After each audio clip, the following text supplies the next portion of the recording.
Hi students, I am Professor Pawar SV from Sava Sundarbai Mani Gadsu Polytechnic.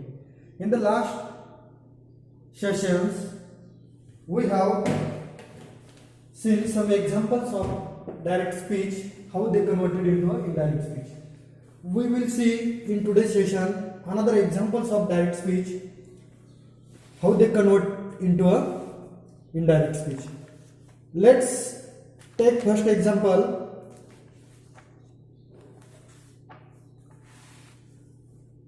Sit down, she told him. Number first example, sit down. Sit down. In double inverted commas, she told him. She told him. This is the first example. In double inverted commas, sit down, double inverted complete comma, she told him.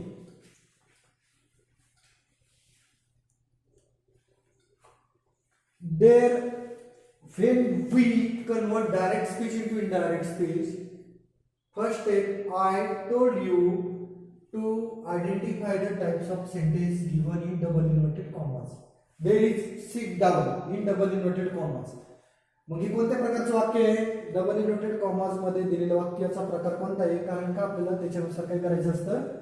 Reported verb आणि conjunction use करायचं असतं बघा. म्हणून आपण double inverted commas मधील वाक्याचा प्रकार प्रथम ओळखतो ज्यावेळेस डायरेक्ट स्पीच इनडायरेक्ट स्पीच करतो.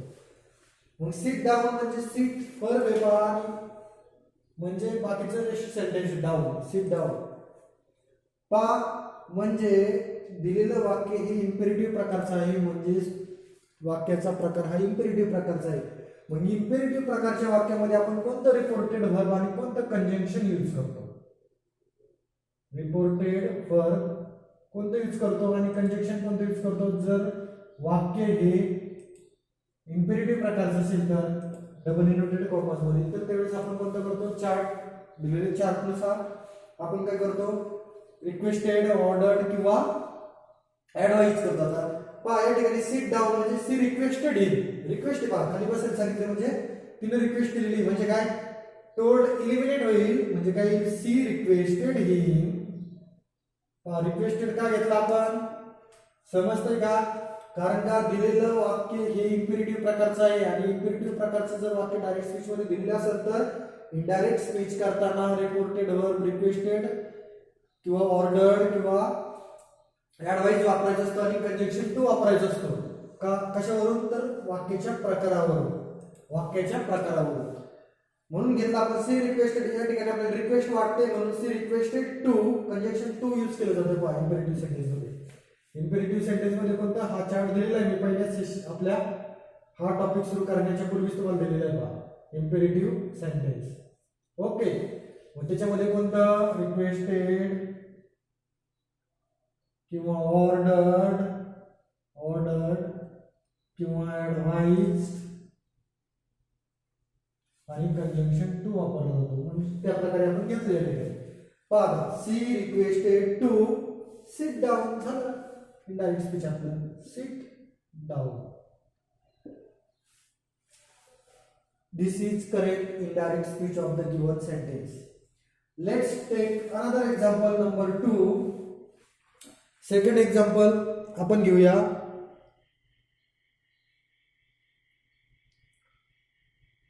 She said, I had never seen such a movie. She said,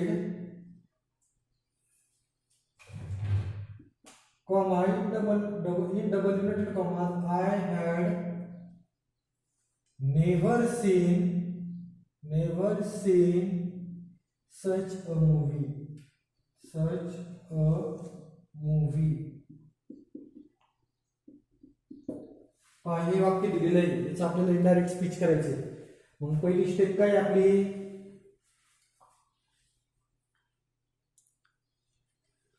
वाक्य पहा काय?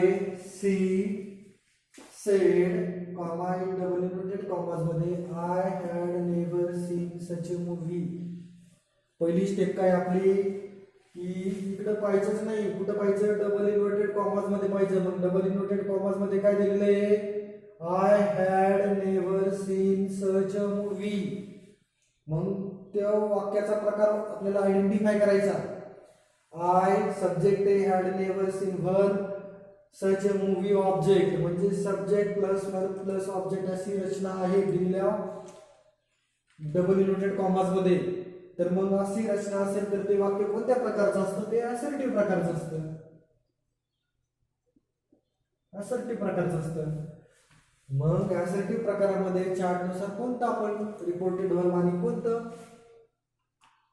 कंजंक्शन यूज करतो? असर्टिव्ह जर वाक्य असेल तर सेड जर दिलेलं असेल रिपोर्टेड वर्ब तर आपण सेडच ठेवतो, आणि सेड टू दिलेलं असेल तर त्याचं कन्व्हर्जन कशामध्ये करतो आपण? टोल्ड मध्ये करतो. आणि कंजंक्शन हे दॅट वापरतो आपण. ओके, रिपोर्टेड वर्ब कोणतं? जर ते वाक्य असर्टिव्ह प्रकारचं असेल, सेड जर दिलेला असेल तर सेडचं सेडच ठेवतो, आणि सेड टू असेल तर त्याचं कन्व्हर्जन टोल्ड करतो फक्त आपण इनडायरेक्ट स्पीच मध्ये. मग या ठिकाणी पहा सेड आहे, इथे सेड दिलेलं आहे फक्त, म्हणजे तुम्ही सेड आहे तसं ठेवलं तरी काय हरकत नाही. कारण का तर हे असर्टिव्ह प्रकारचं वाक्य आहे. Because the given sentence in double inverted commas is an assertive sentence, so you have to use said as a reported verb. She said, and then that conjunction, she said that. पण काही आहे का changes? नाहीये. हे कशावरून घेतलं आपण? तर वाक्याच्या प्रकारावरून घेतलं. वाक्य हे असर्टिव्ह प्रकारचं होतं म्हणून आपण काय केलं होतं की रिपोर्टेड वर्ब सेड घेतला आणि कंजंक्शन दॅट घेतलं. आता सी सेड दॅट आपण इलिमिनेट केला, कॉमा आणि डबल इन्व्हर्टेड कॉमास इलिमिनेट केला आपण. ओके, कॉमा आणि डबल इन्व्हर्टेड कॉमास काय केला आहे? काढून टाकलाय आपण. आता त्याच्या जागी कंजंक्शन दॅट घेतलं. आणि त्यानंतर नेक्स्ट सेंटेन्स काय? I had never seen such a movie. आता पहा, I had never seen such a movie कोणत्या टेन्स मधील सेंटेन्स आहे? पास्ट परफेक्ट आहे. आणि जर पास्ट परफेक्ट मध्ये दिलेला असेल तर आपण टेन्स चेंज मध्ये पाहिलेलं आहे, पास्ट परफेक्टच राहतो. टेन्स चेंज होतो का? नाही. म्हणजे फक्त तुम्हाला चेंज काय करावं लागणार आहे? प्रोनाउन चेंज करावं लागणार आहे. मग आय कोणाविषयी आला आहे? स्पीकर विषयी ना. याच्यामध्ये तर लिसनर दिला पण नाही की कोणाला म्हणाली दिले का? सी सेड आहे फक्त. समजा ती या ठिकाणी जर असं असतं सेंटेन्स सी सेड टू हिम, तर मग हिम हा लिसनर आहे. पण या ठिकाणी लिसनर दिलाय का? नाही दिलेला.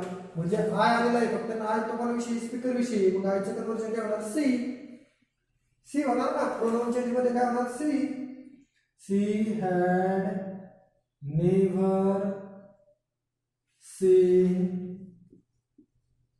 सच a movie. Such a movie झालं सेंटेन्स आपलं. आहे का अवघड काही?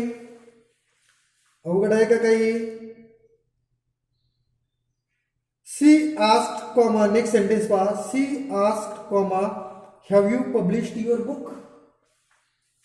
She asked, number third sentence. She asked, comma, in double inverted commas, have you published your book? Have you published your book? Question mark double inverted complete. पहा next sentence काय आहे? She asked, comma, in double inverted commas, have you published your book? Question mark double inverted complete. मग काय पहिली step आपली indirect speech करताना? Indirect speech करताना first step काय आपली? कुठं पाहायचंय आपण? डबल इन्व्हर्टेड कॉमास मध्ये पाहायचंय. डबल इन्व्हर्टेड कॉमास मध्ये पाहिल्यानंतर कोणता आहे वाक्याचा प्रकार? वाक्याचा प्रकार कोणता आहे? Have you published your book. हाय, बरोबर आहे. Have you published your book म्हणजे पहा दिलेलं वाक्य हे प्रश्नार्थक आहे. कशावरून ओळखलं आपण? कारण वाक्याच्या शेवटी प्रश्नार्थक चिन्ह आहे. पहा क्वेश्चन मार्क आहे. There is a sign of question mark at the end of the sentence. म्हणून ते वाक्य कोणत्या प्रकारचं आहे? इंट्रोगेटिव्ह प्रकारचं आहे. इंट्रोगेटिव्ह मध्ये पण दोन प्रकार पडतात. त्याच्यामध्ये कोणत्या प्रकारचं आहे? पहा, इंट्रोगेटिव्ह जर सेंटेन्स असेल तर आपण काय करतो? इंट्रोगेटिव्ह सेंटेन्स असेल तर त्याच्यामध्ये आस्क रिपोर्टेड वर्ब यूज करतो, किंवा इन्क्वायर्ड करतो, किंवा क्वेश्चन करतो. क्वेश्चन हे रिपोर्टेड व्हर्ब यूज करतो आपण. आणि कंजंक्शन कोणतं, जर ते एस नो टाईप असेल, एस नो टाईप असेल तर आपण कोणतं इफ किंवा वेदर. आणि जर ते डब्ल्यूएच टाईप असेल तर आपण कोणतं करतो, जो डब्ल्यूएच वर्ड दिलेला आहे तो डब्ल्यूएच टाईप असेल तर जो डब्ल्यूएच दिलेला आहे तोच वर्ड ॲज अ कंजंक्शन म्हणून आपण वापर करतो. ओके, समजतंय का? इंटरोगेटिव्ह प्रकारचं वाक्य जर असेल तर आपण एस नो प्रकारचं आहे तर ते डब्ल्यूएच प्रकारचं आहे. डब्ल्यूएच टाईप ओळखायचं म्हणजे काय, डब्ल्यूएच वर्ड आहे याच्यामध्ये कुठं नाही, म्हणजे एस नो टाईप क्वेश्चन आहे. बरोबर आहे. Have you published your book, याला एस नो टाईप का म्हणतात, तर याचं उत्तर येस किंवा नो असतं म्हणून याला येस नो टाईप क्वेश्चन म्हणतात किंवा व्हर्बल क्वेश्चन म्हणतात. पहा, have you published your book, तुझं बुक पब्लिश केलंय का, म्हणजे त्याचं उत्तर एकतर नाही असेल किंवा हो असेल, म्हणजे येस किंवा असेल किंवा नो असेल म्हणून त्याला येस नो टाईप म्हणतात. म्हणून हे वाक्याचा प्रकार हा इंटरोगेटिव्ह प्रकारचा आहे. मग इंटरोगेटिव्ह प्रकारमध्ये आपण रिपोर्टेड कोणतं यूज करतो, आस्क, एन्क्वायर, क्वेश्चन. या ठिकाणी आस्क ऑलरेडी दिलेले आहे, तसं तसं घेऊ शकतो आपण. She ask. आता कंजंक्शन कोणतं यूज करतो, येस नो टाईप प्रकारचं वाक्य म्हणजे इफ किंवा वेदर, कोणतंही घ्या तुम्ही, इफ घ्या वेदर घ्या तुम्ही, बरोबर आहे. फॉर एक्झाम्पल आपण इफ घेऊ या ठिकाणी, if have you published your book, पुढचं सेंटेन्स आहे. पहा, आता तुम्हाला आपण ऑलरेडी आस्क कॅटेगरी घेतो म्हणजे क्वेश्चन मार्क आपण काढून टाकायचा असतो. मग क्वेश्चन मार्क काढून टाकताना आपण हॅवची न्यूची आता बदल करतो, म्हणजे ॲसर्टिव्ह करतो त्याचं. You have published your book झालं assertive, you have published your book assertive झालं. हॅवची आणि यूची आता बदल केली की ऑटोमॅटिकली ते ॲसर्टिव्ह सेंटेन्स होईल. पहा, मग काय येईल, आता यू कोणाविषयी दिलेला आहे लिसनर कोण फिक्स, फक्त सी आस्क दिले इथे, सी आस्क. फॉर एक्झाम्पल इथं जर असतं सी आस्क्ड मी म्हणजे मला, तर त्यावेळेस यू आय विषयी होता, किंवा सी आस्क्ड हिम असतं तर ही विषयी होता, किंवा सी आस्क्ड हर असतं तर सी विषयी होता. बरोबर आहे. किंवा सी आस्क्ड देम असं असतं तर दे विषयी होता. पण इथं लिसनर दिलाय का परफेक्ट कोण येतो, नाही. म्हणून तुम्ही यूचं कन्वर्जन कशामध्ये पण करू शकता, किंवा आय तसं घेऊ शकता. यू म्हणजे काय येईल, यूचं फॉर एक्झाम्पल मी इथं आय घेतो, आय हॅवचं हॅड करतो आपण, आय हॅड पब्लिश्ड. इथं आय घेतल्यामुळे इथं तुम्हाला युअरचं माय करावं लागेल, माय बुक. म्हणजे प्रोनाउन कोणतंही घेतलं तरी बरोबर आहे, कारण का तर या ठिकाणी फिक्स लिसनर कोण आहे ते सांगितलेलं नाही. सांगितलंय का फिक्स लिसनर कोण आहे ते नाही सांगितलं, म्हणून तुम्ही कोणतं घेऊ शकता. किंवा मी या ठिकाणी ही घेतलं, समजा ही हॅड पब्लिश्ड, फक्त इथं हीच करावं लागेल आणि ती ही घेतो आपण, म्हणजे हिचं पॉझिटिव्ह नाव हीच. जसं इथं यूचं पॉझिटिव्ह नाव युअर आहे, तसं तुम्हाला जे प्रोनाउन घेतात त्याचं पॉझिटिव्ह नाव करावं लागेल. I had published my book झालं correct indirect speech. Next sentence पाहू आपण. What a beautiful place, the president said what a beautiful place. Next sentence पाहू आपण. The president said what a beautiful place.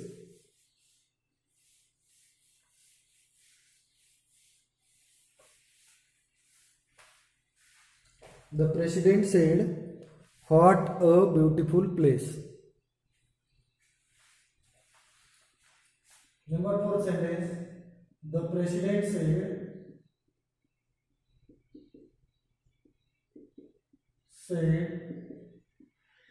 "What a beautiful place." What a beautiful place.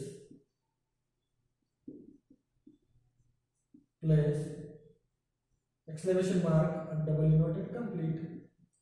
पहा, पहिली step काय आहे, double inverted commerce मध्ये पाहिजे. Double inverted commerce मध्ये काय, व्हॉट अ ब्युटिफुल प्लेस, आणि वाक्याच्या शेवटी उद्गाराचे चिन्ह आहे. म्हणजे हे वाक्य कोणत्या प्रकारचे आहे, एक्सक्लामेटरी प्रकारचे आहे.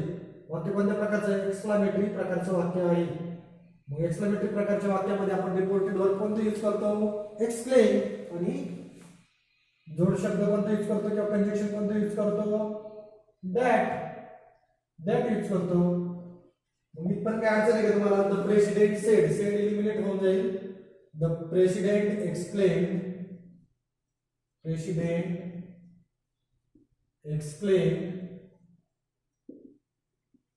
कंजंक्शन कोणतं यूज करतो, जर वाक्य हे एक्सक्लेमेटरी असेल तर द प्रेसिडेंट एक्सप्लेन दॅट, आणि याचे असर्टिव्ह करायचं फक्त. व्हॉट अ ब्युटिफुल प्लेस काय होईल, it is a very beautiful place, assertive. आणि इटचं वॉच करावं लागेल कारण आपण पास्ट टेन्स करतो पहा. म्हणजे काय येईल, that it was a very beautiful place. झालं प्लेस. आपण फक्त एक्सप्लेनेटरी सेंटेन्स असर्टिव्ह केलं. कोणत्याही असर्टिव्ह करण्यासाठी मला इट इज घ्यायचं, व्हेरी घ्यायचं, ब्युटिफुल प्लेस झालं. किंवा व्हॉट अ ब्युटिफुल, या ठिकाणी आणखी काय असतं, वेगळं असतं. व्हॉट अ ब्युटिफुल गर्ल, तर she is very beautiful girl झालं. असं असर्टिव्ह करतो आपण. नंबर 5 सेंटेन्स पहा. She said comma in double in comma what do you want, what do you want, question mark. आता पहा दिलेलं वाक्य फर्स्ट स्टेप काय आपली, डबल इन्व्हर्टेड कॉमास मध्ये पाहायचं. डबल इन्व्हर्टेड कॉमास मध्ये पाहिल्यानंतर वाक्याचा प्रकार ओळखायचा. वाक्याचा प्रकार काय आहे, वाक्याच्या शेवटी क्वेश्चन मार्क आलाय म्हणजे प्रश्नार्थक वाक्य आहे, बरोबर आहे. प्रश्नार्थक मध्ये पण 2 प्रकार पडतात, डब्ल्यूएच टाईप पडतो आणि एस नो टाईप पडतो. त्यापैकी कोणत्या प्रकारचं वाक्य आहे, डब्ल्यूएच टाईप आहे. कारण का डब्ल्यूएच वर्ड ऑलरेडी आलेला आहे. डब्ल्यूएच वर्ड आलाय, what, where, when, how, which, हे डब्ल्यूएच वर्ड येते. आणि शेवटी क्वेश्चन मार्क म्हणून डब्ल्यूएच टाईप क्वेश्चन मार्क केला. म्हणजे त्या ठिकाणी आपण रिपोर्टेड वर कोणतं यूज करतो, आस्क, एन्क्वायर्ड किंवा क्वेश्चन, कोणतं पण घेऊ शकते. सेड इलिमिनेट करून तुम्ही कोणतं घेणार. For example she ask, okay. WH type question असेल तर जोड शब्द कोणता वापरतो आपण, जो डब्ल्यूएच वर्ड डायरेक्ट स्पीच मध्ये दिलेला असतो तोच इनडायरेक्ट स्पीच मध्ये याचं कंजेक्शन घ्यायचं. म्हणजे इथं कोणता दिला आहे, व्हॉट झालं इथपर्यंत. She ask what. आता डू यू वॉन्ट हे एवढं वाक्य राहिलेलं आहे बरोबर. त्याचं असर्टिव्ह करायचं तुम्हाला, कारण का आपण क्वेश्चन मार्कच्या ऐवजी ऑलरेडी आस्क घेतलेले आहे. मग काय, you wanted in, you want in, बरोबर नाही. डू का घेतला आपण, तर क्वेश्चन करायचा होता म्हणून घेतला होता. मग ज्यावेळेस जर आपल्याला याचाच प्रत्येक इकडे लावायचा म्हणजे यू वॉन्ट, बरोबर आहे. You want. आता यू कोणाविषयी दिले तर फिक्स दिले का, लिसनर कोण येतो, ऐकणारा कोण येतो. सी सेड टू मी असतं तर मग मी हा ऐकणार होता, बरोबर आहे. किंवा सी सेड टू हिम असतं तर हिम ऐकणार होता. म्हणजे ऐकणारा फिक्स दिलाय का त्यांनी नाही दिला. मग याचं तुम्ही कन्वर्जन काही करू शकता. व्हॉट आय, ही, सी, आणि याचं पास्ट टेन्स करायचं वॉन्टेड झालं.